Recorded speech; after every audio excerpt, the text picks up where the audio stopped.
Welcome to Tuesday Update. I'm standing here in the Marian Garden, and you can see behind me the flowers have come alive. And of course, May is the month of Mary. So I hope you might find time to come out here. We got the benches back here. I don't know, just maybe sit down, have a little quiet time, say a few prayers. But it's a beautiful, beautiful place to be here in the month of May. Next Wednesday, May 7th, senior luncheon, upper room, 12 o'clock. Lots of fun for our seniors. Hope you might come out. Maybe bring a friend. You can sign up on the website.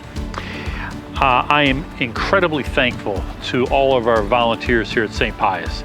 And we're going to have a volunteer appreciation night. It's going to be May 15th at 6 p.m. It gives me a chance to personally thank you for all you've done here for our parish. It doesn't matter if you volunteer weekly, monthly, or maybe even once a year. I want you to come out. Come on out, and we're going to celebrate your work and what it contributes to the success of our parish. Please join us on the 15th. Alex Turpin, one of our homegrown seminarian here, is going to be getting ordained a deacon on Saturday, May 17th at 11 o'clock in the cathedral. I hope you might be able to come down to that. And then the next day, Sunday, May 18th, 10 o'clock Mass, Alex will be his first Mass as a deacon. And then we'll have a little reception after that. So hope you can put that on your calendar. We're really, really proud of Alex. And please God, a year from now, he'll be going through his priesthood ordination. Save the date for the Bach and Majestic Organ concert. That's going to be in our church. It's Friday, May 9th, 7:30. Brian Hoffman, our organist, is going to be performing for us. It's a really one of a kind show. It's going to have Bach music, stunning visuals of our pipe organ, and then some really neat pictures of our church. So bring a friend. It's going to be a good night. Our Seasons of Hope bereavement program, that begins Monday evening, May 5th, for those who are mourning the loss of a loved one. And that goes on for 6 Monday nights. And so give the office a call. If you might be interested, we'll get you connected with Susan Eigenhofer. We got a lot going on for young adults. Breakfast Club, that's going to happen this Sunday in the upper room between the 8 o'clock Mass and the 10 o'clock Mass. It's an opportunity for young adults just to connect with each other. So it doesn't matter if you're married, single. If you're married, you got young kids, you bring your young kids. We just want young adults meeting young adults, and so that'll be happening this Sunday. We're also going to have our young adult running club. That is down at the Crossings, 7 a.m. on Wednesday mornings, the South Pavilion, and then also next Monday night, Cinco de Mayo, potluck dinner. That's going to be at 6:30.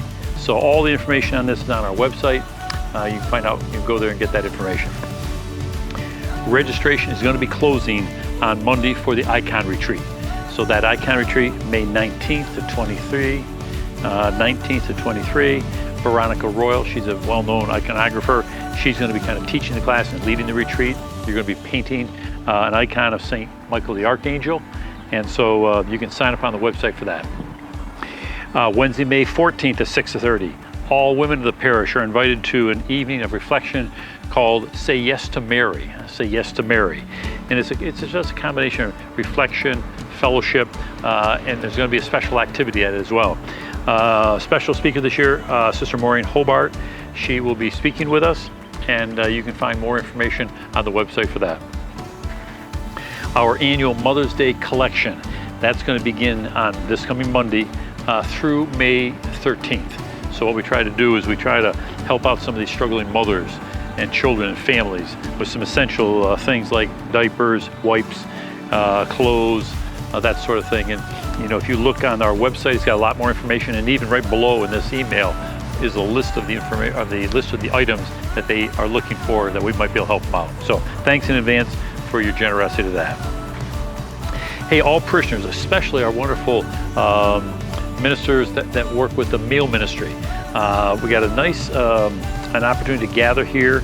The Partnership for the Homeless, they want to come and thank us and thank you for the great support that you give them. So that is going to happen on April 30th at 3:15 in the upper room. They just want to show us how our support has impacted their program and the people that they serve. So we're grateful to that wonderful meal ministry that does so much for the Interfaith Partnership for the Homeless. You can sign up using the link below in this email if you think you might be coming to that. Little thought for the week. No one understands like Jesus. No one understands like Jesus. So I'm going to turn it over to Father Daniel for him to give us a little preview of this week's readings. Hi everybody, welcome to this little preview with the readings for this coming weekend, the third Sunday of Easter. The first reading is taken from the book of the Acts of the Apostles, chapter 5. This chapter is about the experience of the disciples after the resurrection of the Lord to continue spreading the good news of the Lord, all the many sacrifices they need to do. This is a kind of a sacrifice, a continuity of the Lord's passion in their own lives, to sacrifice a lot of things to continue this mission that God gave to them. Then we have Psalm 30. This is an entire psalm to help the people to remember what God did for them in the past. And we know what happened. It was the liberation. God helped the chosen nation, the chosen people, to move out of the land of Egypt to go to the promised land. If you are under suffering, pain, or something that is difficult for you, Psalm 30. This is the psalm to sit down and reflect on.